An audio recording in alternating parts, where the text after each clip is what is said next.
이완구 국무총리 후보자의 언론관을 보여주는 발언들이 오늘 추가로 공개됐습니다. 총리 후보자 인사청문회는 파행을 거듭하고 있습니다. 원세훈 전 국정원장이 어제 선거법 위반 유죄를 받음에 따라 박근혜 대통령의 민주주의적 정통성을 묻는 목소리들이 나오고 있습니다. 새정치민주연합에서는 정청래 최고위원이 오늘 나섰습니다. 정청래 최고위원을 뉴스K가 만났습니다. 어제 판결문에 나온 주요 내용도 다시 한번 짚어보겠습니다. 2월 10일 화요일 뉴스K, 잠시 후에 시작합니다.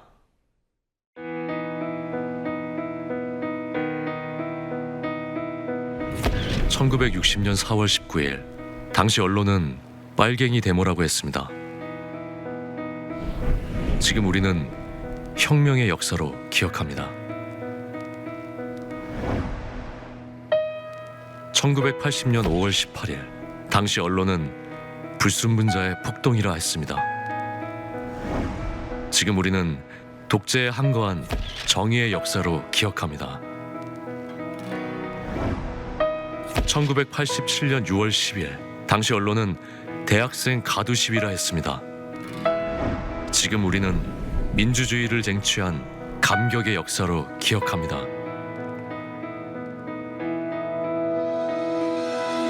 백 없고 돈 없는 노동자, 서민, 학생들이 스스로 타올라 역사를 만들었습니다. 현실은 다시 타오를 것을 요구하고 있습니다. 아니, 이미 타오르고 있습니다.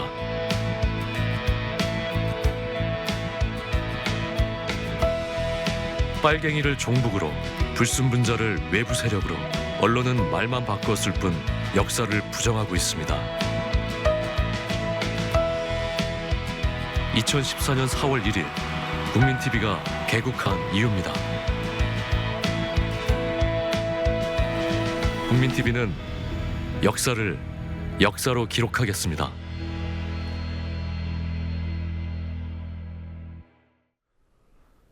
이완구 국무총리 후보자의 인사청문회가 오늘 시작됐습니다.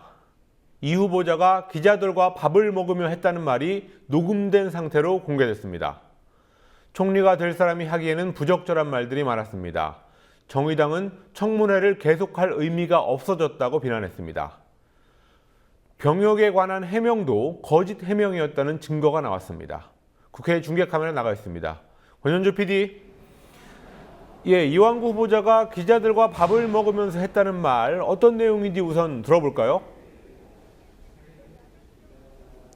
네, 야당 의원들은 청문회장이 아니라 국회 기자회견장에서 음성 파일을 공개했는데요. 기존에 알려진 것 이외에도 문제적인 발언들이 있었습니다. 새정치민주연합 김경엽 의원이 음성 파일을 틀고 동시에 읽어주는 장면 잠시 들어보시겠습니다. 언론인들, 내가 대학 총장도 만들어주고 나 언론인 지금 이래 살아요. 40년 된 인연으로 이렇게 삽니다. 언론인 대 공직자의 관계가 아니라 서로 인간적으로 친하게 되니까 내 친구도 대학 만든 놈들이 있으니까 교수도 만들어주고 총장도 만들어주고. 이 후보자는 또 부정청탁과 금품수수금지법, 일명 김영란법에 대해서도 언급했는데요. 김영란법의 대상에 언론인이 들어가면 언론 자유를 위축시킨다는 기존의 주장과는 맞지 않는 얘기를 했습니다. 김영란법에 기자들이 초비상이거든. 안 되겠어, 통과시켜야지. 진짜로 이번에 내가 지금 맡고 있잖아, 그지? 내가 맡고 있는 거 알고 있잖아, 그지? 여러분들도 한번 보지도 못한 친척들 때문에 검경에 붙잡혀가서 당신 말이야, 시골에 있는 친척이 밥 먹었는데 그걸 내가 어떻게 합니까?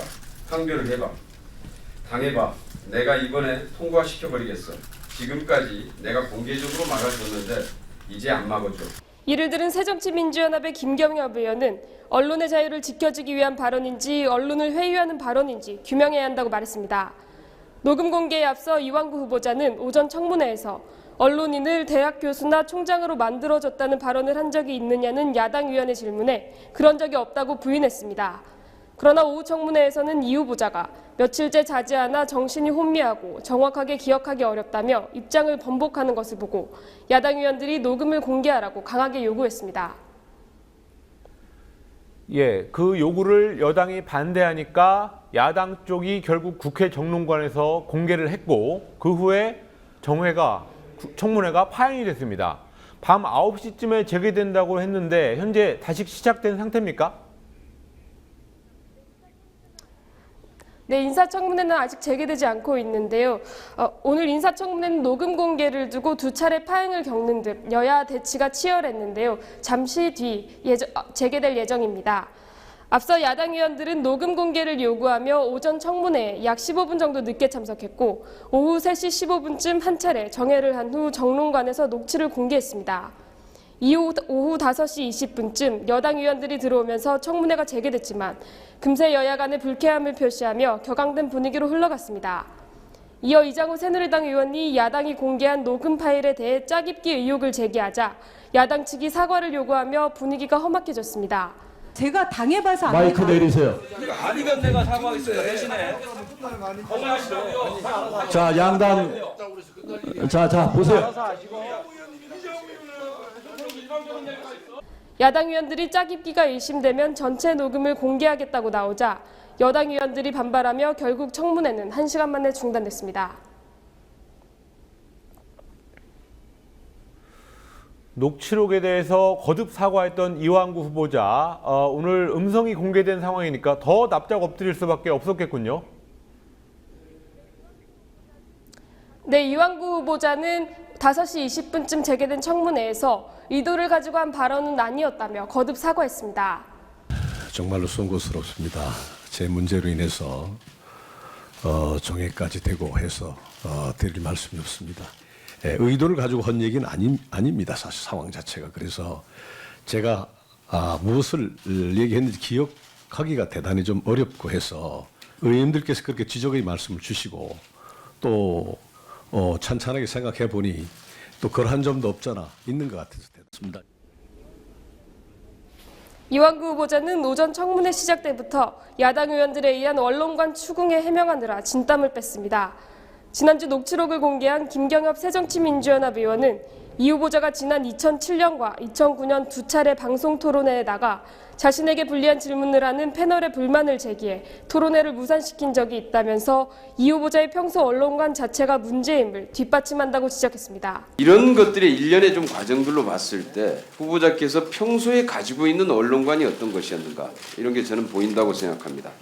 일회성의 실수가 아니라 이것이 아주 평소에 가지고 있는 이 습관화된 내재화된 언론관이었고 이런 것들이 반복적으로 계속 이렇게 해서 언론과 관련해서 문제를 일으키고 있었다라고 생각을 하는데요.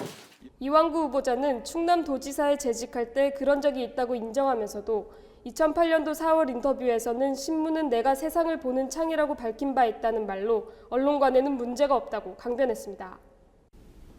예, 그리고요. 이완구 후보자가 본인의 병역 기록에 대해서도 그동안 거짓 해명을 했다. 이런 자료가 드러났다고요?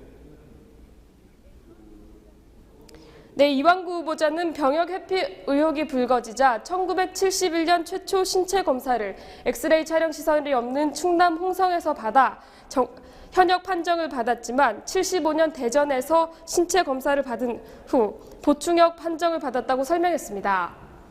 하지만 민주연합의 진선미 의원이 공개한 기록표에 따르면 이 후보자는 71년에는 서울 수도 육군병원에서 75년에는 충남 홍성에서 신체 검사를 받은 것으로 돼 있습니다. 진 의원은 오늘 이 기록표를 보여주며 이 후보자가 거짓 해명을 해왔다고 했고 이 후보자는 이에 대해 뚜렷한 반박을 하지 못했습니다.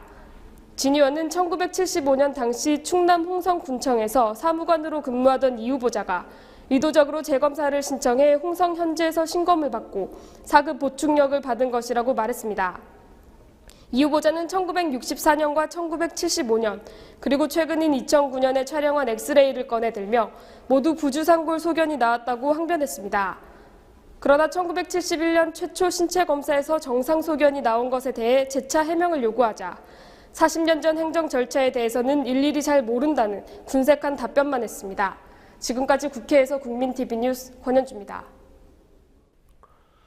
국정원이 대선에 조직적으로 개입했다는 서울고법의 판결에 따라서 박근혜 정권에 과연 민주적 정통성이 있느냐 하는 근본적인 의문이 나올 수밖에 없습니다. 새정치민주연합의 경우는 조심스러운 태도를 보이고 있지만 SNS 공간에서는 일반 시민들의 직접적인 얘기가 많이 나오고 있습니다. 불가피한 정통성 논란, 김종훈 PD가 보도합니다. 서울고등법원이 어제 원세훈 전 국정원장의 공직선거법 위반 혐의의 유죄를 선고한 후 현재까지 청와대는 완전히 입을 닫고 있습니다.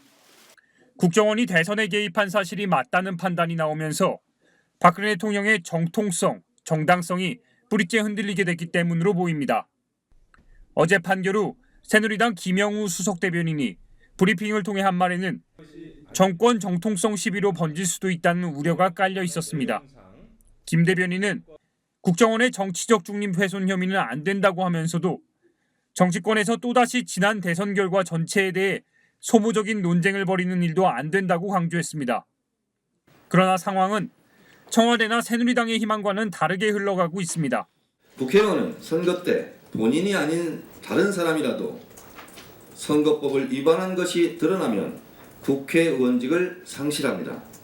박근혜 대통령 역시 본인이 직접 선거 부정을 저지르지 않았다 치더라도 이 엄중한 사태에 대한 책임을 져야 합니다.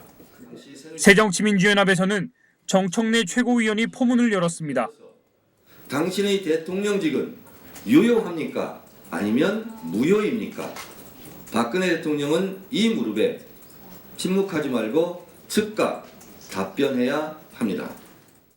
심상정 정의당 원내대표도 오늘 오전 의원총회에서 선거 개입은 국정원에만 그치지 않고 사이버 사령부, 경찰 등 국가기관 전반에서 광범위하게 자행됐다며 부정선거 수혜자로 판명난 박근혜 정부는 정통성 시비에서 자유로울 수 없는 입장이 됐다고 말했습니다. 시민사회는 한 걸음 더 나아갔습니다. 참여연대는 박근혜 대통령의 민주적 정당성에 큰 흠결이 있음이 사법적으로 확인됐다며 대통령은 국민들이 납득할 수 있는 책임 있는 조치를 내놔야 한다고 요구했습니다. 표창원 전 경찰대 교수는 자신의 페이스북에 이 판결이 대한민국의 법과 정의가 바로 서는 출발점이 되길 소망하고 기원한다고 말했습니다. 그러나 정청래 최고위원회의 제1야당 새정치민주연합의 공식적인 입장은 다소 조심스럽습니다. 사실심의 최종 단계인 고등법원의 판결이 나온 만큼 이제 다시는 정보기관을 비롯한 대한민국의 권력기관이 정치에 선거에 개입되지 못하도록 근본적인 대책을 세워야 할 때입니다.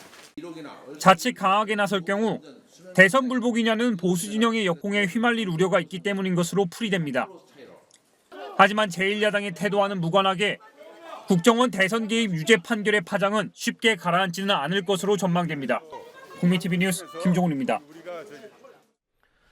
박근혜 정권의 정통성 문제에 앞서 전해드린 대로 새정치민주연합의 정청래 최고위원이 오늘 포문을 열었습니다. 정청래 최고위원은 정권의 민주주의적 정통성이 없다 이런 식으로 직접 말하는 대신에 대통령을 향해서 이런데도 대통령직이 유효하다고 생각하느냐 묻는 방식을 택했습니다. 유지연 PD가 정청래 최고위원을 인터뷰했습니다. 타임머신을 타고 2012년 12월 14일로 돌아가 보십시오. 당시 박근혜 대통령 후보가 오전에 긴급 기자회견을 열어서 국정원의 댓글 사건이 허위로 밝혀지면 문재인 후보가 책임져라 라고 말한 것을 되받아서 제가 치는 겁니다. 댓글이 있었고 부정선거였다라고 서울고법에 판결이 있었으니 이제 박근혜 후보 당신이 책임져야 될 일 아니냐라고 되묻고 있는 겁니다. 법적으로 선거법의 공시시효가 지났기 때문에 법적으로 책임을 물을 수는 없다고 봅니다. 그러나 중요한 대선 D-5일의 상황에서 명백하게 지금 보면 허위사실 유포를 한 거죠. 선출직 출마자가 상대방 비방, 금품 제공, 허위사실 유포 이것은 당선 무효형을 지금 선고하고 있거든요. 그러나 현실 법정에서 선거법 공소시효가 지났기 때문에 처벌할 수 없다 할지라도 그 부분에 대한 정치적 책임은 남는 것이다. 그 부분에 대해서 박근혜 대통령은 답하라 이런 겁니다. 자기 검열이겠죠. 뭐 대선 불복하는 거냐, 뭐 하는 거냐라고 또 공격이 들어오는 것에 저기 미리 놀라서 대응을 제대로 못하고 있다. 그래서 그것을 제가 한번 침묵의 카르타를 깬 거다 오늘. 그렇기 때문에 이번 전당대회를 통해서 야당다운 야당, 강력한 야당, 그리고 박근혜 정권과 강렬하게 싸우는 정당이 되라라고 당원들이 주문한 거 아닙니까? 그리고 저는 그것에 의해서 당선이 되었기 때문에 하루빨리 당이 문재인 대표가 선포한 대로 박근혜 정권과의 전면전을 펼칠 때다. 당이 일사불란하게 이렇게 움직였으면 좋겠고, 그런 면에서 오늘 제가 당 대표로서 포문을 연 것이다 입니다. 저는 이 상황에서 서울고등법원의 판결을 뒤집어서 대법원이 파기환송할 가능성은 적다. 그러나 박근혜 정권은 상상 이상의 것을 하기 때문에 우리가 예의주시하고 지켜볼 일이다 이렇게 봅니다. 저는 국민들의 어쩌면 당연한 분노이다 이렇게 보고요. 박근혜 대통령이 어떻게 처신하실지 저는 지켜볼 것이다. 그리고 국민들의 분노의 임계점이 넘을 수도 있다. 그것은 박근혜 대통령 학위에 달려 있다. 저는 당대표 최고위원으로서 그 부분에 대해서 제 역할을 다하겠습니다.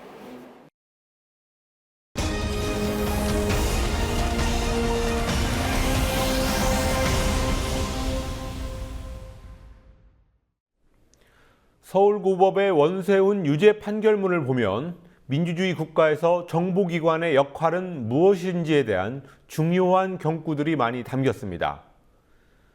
2007년에 국정원이 자신들의 과거를 반성하면서 내놓았던 보고서의 문구도 인용되어 있습니다. 판결문을 읽어보니까 추상같이 엄격한 원칙이라기보다는 너무 당연한 얘기들이 담겨 있었습니다. 그 당연한 얘기를 들었음에도 불구하고 원세훈 전 원장 측은 재판 결과에 불복하고 대법원에 상고하겠다는 입장을 밝혔습니다. 조아라 PD가 어제 판결문의 주요 내용을 다시 읽어보겠습니다. 국정원의 사이버 활동은 선거에 편파적 개입을 한 것에 다름 아니다. 종북 세력에 대한 사이버 심리전이라는 명분을 도대체 읽어낼 수 없다. 어제 국정원 대선 개입 재판에서 원세훈 전 원장 유죄로 결론 내려진 판결문은 무려 274쪽이었습니다. 판결문에는 국정원의 선거 개입을 반드시 단죄하겠다는 재판부의 의지가 곳곳에서 묻어납니다. 특히 공자의 통치 철학이 담긴 논어의 위정편을 인용한 대목은 유죄 판결의 핵심 이유가 담겨 있습니다. 재판부는 나와 다른 생각을 공격하면 손해가 될 뿐이라는 구절이 위정편에 나와 있다면서 다른 것에 대한 공격과 강요가 결국 심각한 갈등과 분쟁을 가져올 수 있다는 경고를 의미한다며 유죄 선고를 암시했습니다. 재판부가 언급한 논어의 구절은 이단을 공격하는 것은 해로우니 하지 말라는 뜻의 공호 이단 사해 야의입니다. 판결문에는 또 2007년 국정원이 과거를 스스로 반성하면서 발간한 과거화대와 미래의 성찰이라는 제목의 보고서에 담긴 내용도 인용됐습니다. 국정원은 당시 보고서에서 정치 영역에 대한 국정원의 개입은 민주주의의 근본을 왜곡하고 민주주의 자체를 위협하는 것이라고 반성했습니다. 재판부는 국정원이 스스로 만든 이러한 거울 앞에서 과연 사이버 활동의 적법성을 진지하게 따져보았는지 극히 의문이라고 되물었습니다. 피고인인 이종면 전 국정원 3차장 측이 국정원은 현재 전쟁을 하고 있다고 주장한 데 대한 재판부의 반박도 눈길을 끌었습니다. 재판부는 국정원의 헌신과 노력이 본연의 업무 수행을 위해서만 집중되도록 해야 한다고 지적했습니다. 자유민주주의 체제를 위한 불가피한 행동이었다는 주장에 대해서는 어떠한 국가기관도 법치의 영역으로부터 자유로울 수 없으며 내세운 명분의 정당함이 모든 행위를 정당화하는 것은 아니라고 질책했습니다. 아울러 재판부는 국가 권력이 한쪽의 정치 세력이나 입장을 위해 행사되면 국가 권력에 대한 국민의 신뢰는 상실된다며 국정원의 정치적 중립 의무를 강조했습니다. 또한 국가가 마땅히 추구하고 실천해야 할 공익적 정책인지 여부는 국가가 일방적으로 정하는 고정불변의 것은 아니고 모든 국민이 자유롭게 참여해 다양한 논쟁을 거쳐야 비로소 확인되는 것이라며 국정원 정치 관여 행위의 일방성도 지적했습니다. 재판부는 정부는 개인이나 일반 대중과 마찬가지로 또는 그 이상으로 오류를 범할 가능성이 있다며 국민의 비판을 수렴함으로써 오류를 최소화할 수 있다고 말하기도 했습니다. 국민TV 뉴스 조아라입니다. 원세훈 전 국정원장 유죄 판결을 보수 언론과 친정부 언론들이 어떻게 보도하고 논평했는지 살펴보겠습니다. 보수 신문들은 국정원을 개혁할 기회라는 식으로 잘못을 국정원만의 탓으로 돌리는 내용의 사설을 썼습니다. 동아일보는 정권 정통성 시비는 안 된다고 미리 선을 긋는 사설을 쓰기도 했습니다. 가장 눈에 띄는 보도는 MBC가 했습니다. 오늘 한 언론 비평 매체는 MBC의 활약이 눈부셨다고 비꼬았습니다. 강신혜 PD가 전해드립니다. 먼저 중앙일보 사설입니다. 중앙일보는 1심과 2심 판결이 다르다며 대법원의 판결이 남았다는 사실을 강조했습니다. 이 사건을 놓고 또다시 보수와 진보로 여론이 분열되는 것은 결코 바람직하지 않다며 이 문제를 진영 간 대립으로 규정하기도 했습니다. 이어 중앙일보는 이 사건이 단지 국정원의 일탈일 뿐이라는 듯 국정원의 과감한 개혁을 주문했습니다.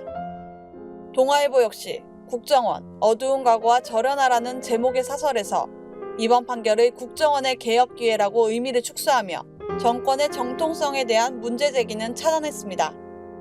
동아일보는 문재인 새정치민주연합 대표가 어제 공식 언급을 자제했다면서 국정원의 대선 개입 사이버 활동은 지탄받아 마땅하지만 대선의 당락을 가를 정도였는지 누구도 알 수 없을 것이다. 지난 대선에서 다수 국민의 선택은 존중받아야 한다고 강조했습니다. 동아일보는 지난해 9월 1심 판결에서 선거법 위반 무죄가 나오자 원세훈 전 원장을 기소한 검찰이 헛발질을 했다고 질타하는 사설을 쓴 바 있습니다. 같은 날 조선일보는 1년간 나라 흔든 국정원 선거 개입 결국 무죄라는 제목의 사설에서 야당과 시민사회가 국정원 대선 개입을 정쟁으로 몰고 갔다며 강도 높게 비판했습니다. 하지만 오늘 조선일보는 2심 판결과 관련한 사설을 아예 쓰지도 않았습니다. 지상파 방송은 어제 저녁 메인 뉴스에서 재판 결과를 전했지만 그 보도 비중은 달랐습니다. SBS 8시 뉴스는 첫 번째 순서로 이 소식을 다뤘습니다. 재판부의 판결 내용, 1심과 다른 판결이 내려진 이유, 국정원 대선 개입 사건을 정리하는 리포트 등 모두 3건의 리포트로 전했습니다. KBS 9시 뉴스는 재판 관련 첫 기사를 4번째 배치한 후 내리 3건의 리포트를 내놨습니다. 2심 재판의 결과, 재판부의 판단 근거, 여야의 반응 등을 별도의 리포트로 다뤘습니다. 가장 두드러진 보도는 MBC 뉴스데스크였습니다. 어제 MBC 뉴스데스크의 첫 번째, 두 번째 리포트는 OECD 경제협력개발기구 관련 기사였습니다. OECD가 한국의 노동시장 개혁이 시급하다며 정규직에 대한 과보호를 줄이라 했고 부가가치세로 대표되는 간접세 비중을 늘리라고 권고했다는 내용이었습니다. MBC는 6번째에서야 원세훈 재판을 다뤘는데 단 한 건의 리포트였습니다. 특히 MBC는 리포트 마지막 부분에 재판을 담당한 김상한 부장판사의 이력을 딱 한 가지 거론했습니다. 박근혜 대통령의 동생 박지만 씨가 오촌 사망 사건에 연루됐다는 의혹을 보도해 선거법 위반 혐의로 기소된 주진우 기자와 김어준 총수에게 무죄를 선고한 판사라는 점이었습니다. 국민TV 뉴스 강신혜입니다. LG U+ 간접 고용 노동자들이 5달 가까운 노숙농성, 혹한 속 고공농성, 무기한 단식까지 극한의 농성을 이어가고 있습니다. 이들의 요구는 간단합니다. 교섭 테이블에 진짜 사장이 나오라는 얘기입니다. LG 측은 구본무 회장의 집 앞에서 농성을 하고 있는 노동자들에게 법적 대응을 하면서도 고용인들의 이름을 빌렸습니다. 그 사람들 역시 간접 고용 노동자들입니다. LG U+ 노동자들의 진짜 사장 찾기를 성지훈 PD가 취재했습니다. 서울 여의도의 랜드마크인 LG 트윈타워 앞에서는 지난해 9월부터 오늘까지 145일째 노숙농성이 이어지고 있습니다. 지난 2일에는 한남동에 위치한 구본무 LG그룹 회장의 집 앞에도 농성장이 차려졌고 6일에는 서울 회연동 한국은행 앞 15m 높이의 전광판에 2명의 노동자가 올라 고공농성을 시작했습니다. 오늘은 노동자 4명이 무기한 단식 농성에 들어간다고 밝혔습니다. 이들은 모두 간접 고용 노동자들입니다. LG U+의 로고가 박힌 옷을 입고 LG U+ 고객들의 인터넷을 설치하거나 수리하는 일을 하지만 이들은 LG의 직원이 아닙니다. 하청의 재하청을 거친 고용관계로 일하는 이 노동자들이 5달 가깝게 노숙을 하고 고공농성에 단식까지 결심하며 요구하는 것은 진짜 사장이 교섭에 나서라는 것입니다. LG U+ 노동자들은 오늘 오전 구본무 회장 집 앞에서 기자회견을 열고 원청인 LG가 사태 해결에 직접 나설 것을 요구했습니다. 여의도 트윈타워 앞에서 노숙 농성을 하면서 하청센터들이 경총으로 교섭권을 위임하게 되면서 6개월 정도 동안 시간 벌기를 하고 있는 상태고, 지금 현재도 지하도금 포기할 수 없다. 고용승계는 핫답을 줄 수 없다. 임금 120만 원인데 그게 많다라고 지금 아직도 얘기를 하고 있는 상태입니다. LG는 노동자들과의 단체 교섭에 나오지 않고 있고 하청업체들도 경총을 대리인으로 내세워 교섭에 임하면서 교섭은 10개월째 제자리 걸음입니다. 그런 가운데 LG는 지난달 30일 구 회장의 집 앞에서 농성 중인 노동자들을 상대로 업무방해 금지 가처분 신청을 냈습니다. 하지만 이 가처분 신청의 주체는 구 회장 본인이 아니라 그 집에서 일하는 가사도우미와 운전기사 등 고용인 6명이었습니다. 교섭에서뿐 아니라 쟁의 행위를 두고 벌어지는 법적 분쟁에서마저 진짜 사장은 나타나지 않은 것입니다. 구 회장 집 고용인들은 또 구본무 회장을 언급하는 구호를 외치지 못하게 하고 이를 위반할 때마다 100만 원씩 지급하라는 내용의 명예훼손 금지 가처분 신청도 함께 냈습니다. 저희들의 요구는 간단합니다. 근로기준법 지켜달라. 불법적인 재하도급 막아달라.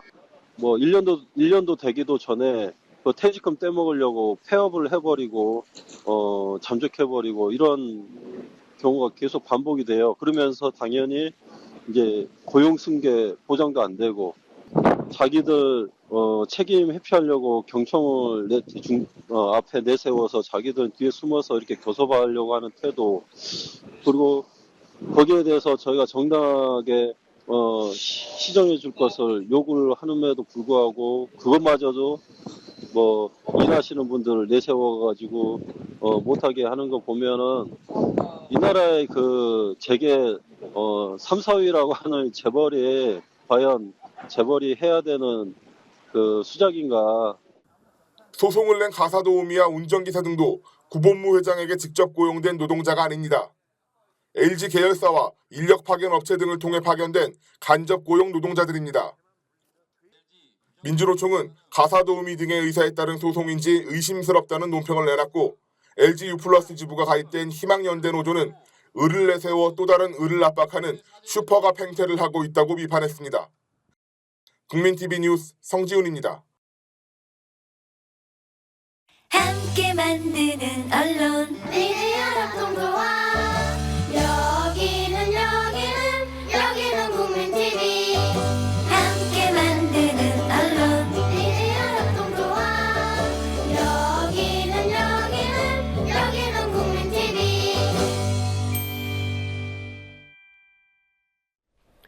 여야를 막론한 증세 요구를 두고 국민에 대한 배신이라고 비난했던 박근혜 대통령. 오늘은 증세 없는 복지라는 말을 나는 한 적이 없다고 말한 것으로 전해졌습니다. 논란이 커지자 새누리당은 전원이 사실이 아니라고 진화했습니다. 노지민 PD와 뉴스 리뷰 진행하겠습니다. 어서 오시죠. 안녕하십니까. 예, 증세 없는 복지라는 말을 나는 한 적이 없다라는 박근혜 대통령의 오늘 발언이 전해졌는데요. 얼마 후에는 또 그런 발언은 사실이 아니다 이렇게 뒤집기도 했습니다. 네, 증세 없는 복지. 지난 18대 대선 토론회 이후 박근혜 정부의 표어처럼 여겨져 온 말인데요. 예. 대통령과 당 지도부 간 회동을 마친 원유철 새누리당 정책위 의장이 대통령은 한 번도 증세 없는 복지를 자기 입으로 말한 적이 없다고 말했다라고 밝혔습니다. 이 말이 나오고 진위 여부를 묻는 기자들에게 2번이나 거듭 확인했다고 합니다. 하지만 이 발언이 공개되면서 대통령을 향해서 대선 공약을 뒤집나 이런 비판 여론이 들끓었고요. 1시간여 만에 유승민 대표가 그런 말을 한 것은 없었다라면서 진화에 나섰습니다. 그 뒤에는 원유철 정책위의장 역시 잘못 전달한 것 같다라고 번복했습니다. 예, 박근혜 대통령이 어제는 증세는 없다라는 의사를 또 확고히 하지 않았습니까? 네, 어제 청와대 수석비서관회의에서 박 대통령은 세금 부담이 국민에 대한 배신이라고 말했습니다. 바로 다음 날인 오늘 이렇게 증세 없는 복지를 주장하지 않았다, 유체이탈식 발언을 한 것으로 전해지면서 파문은 더 커진 건데요. 청와대는 발언의 진위 여부에 대한 입장을 밝히지 않고 있습니다. 예, 어쨌든 어제 그 증세는 없다는 발언, 여기에 대한 비판도 불붙고 있는 그런 상황 아닙니까? 예, 문재인 대표는 박 대통령을 박 대통령을 향해서 이중의 배신이라고 비판했습니다. 오늘 서울시 마포구에서 진행된 셀러리맨들과의 타운홀 미팅 행사에서 한 말인데요. 문 대표가 한 말을 좀 보시겠습니다. 13월에 세금 폭탄은 증세가 아니었던가라고 반문하면서 증세를 해놓고 대통령은 증세를 막아내고 있는 것처럼 말한다. 대기업들에 해줬던 법인세 특혜는 바로잡지 않으면서 이것이야말로 이중의 배신이 아니냐라고 지적한 겁니다. 예, 그런 가운데 작년도 세금 수입 부족을 보여주는 통계가 공개가 됐습니다. 어느 정도가 부족했습니까? 네, 자그마치 11조 원이 부족했습니다. 세입 결손은 지난 2012년부터 3년간 이어지고 있는데요. 이 부분은 잠시 뒤에 구체적으로 설명드리겠고요. 예. 우선 올해 발생한 사상 최악의 세수 펑크, 어느 정도인지 기획재정부의 발표 내용 보시겠습니다. 네, 우선 지난해 예산은 309조 7천억 원이었는데 세입, 실제로 걷어들인 세금은 298조 7천억 원에 그쳤습니다. 즉 지난해 나라 살림은 11조가량 적자였습니다. 앞서 말씀드린 대로 세입 결손 현상은 3년째 이어지고 있고 규모도 배로 불어나는 추세입니다.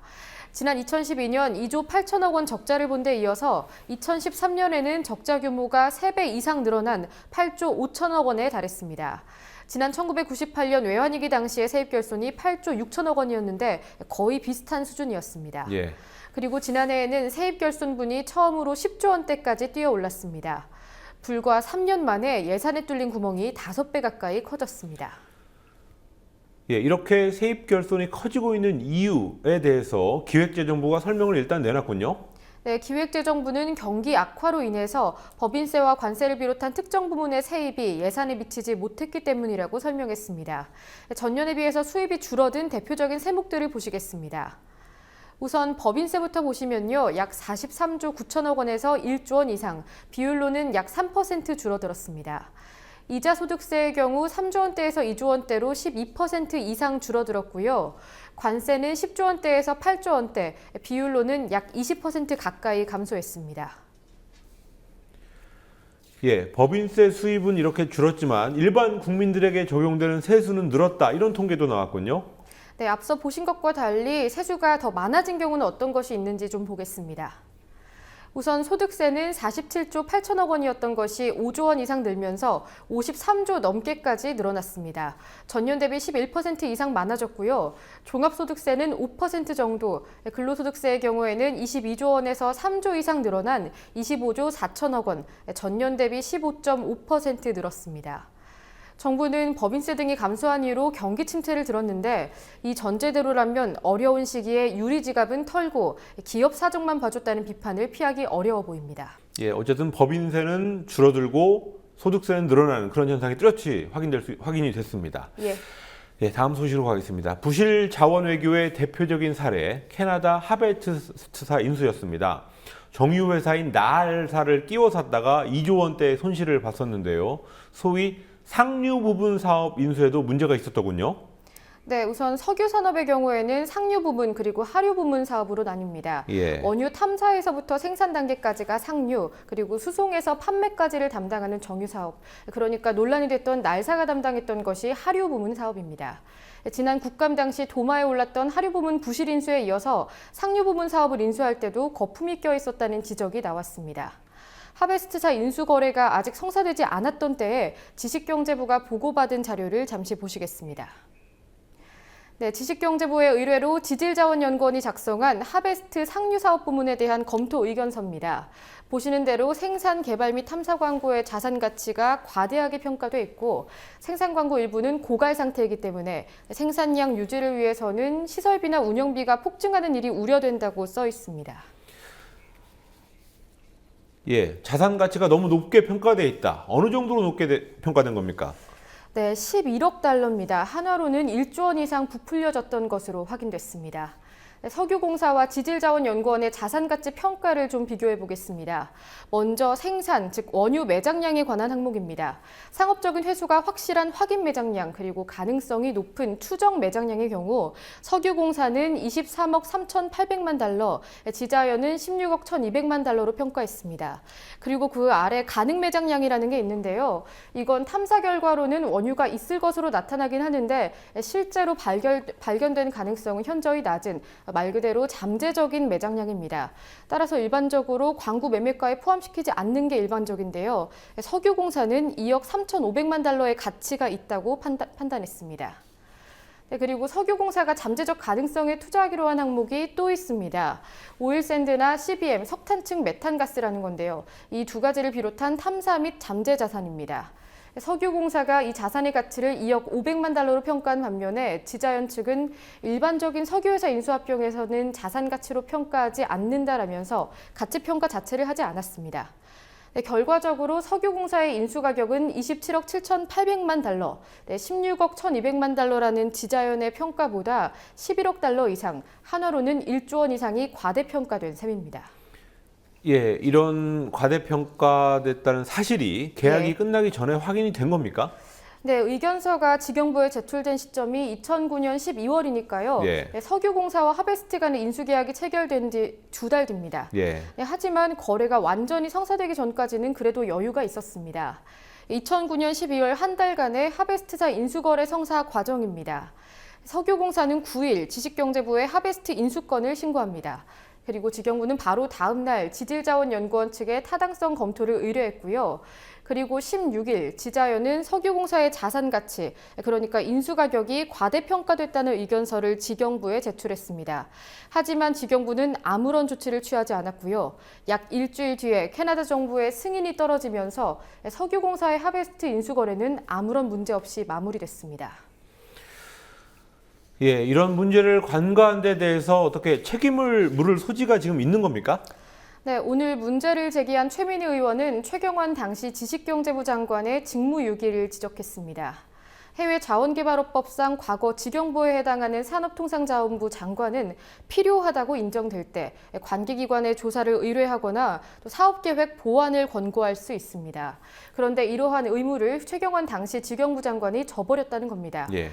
하지만 보시는 대로 의무를 강제하고 있지는 않기 때문에 최경환 당시 장관이 법률을 위반했다고 보기는 어렵습니다. 최민희 의원은 관련 법률의 개정을 촉구하는 한편 강영원 전 석유공사 사장과 최경환 당시 지경부 장관 그리고 이명박 전 대통령이 국고손실 책임을 져야 한다고 주장했습니다. 예, 뉴스 리뷰 노주민 PD였습니다. 수고하셨습니다.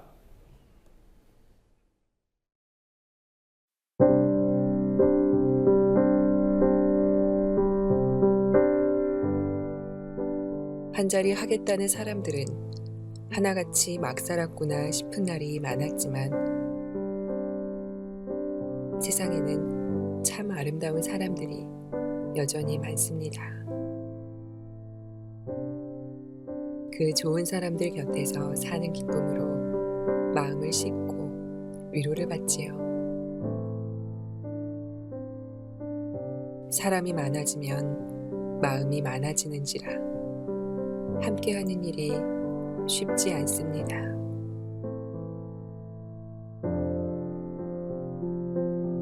서로 마음을 써서 일이 되게 노력해야지요.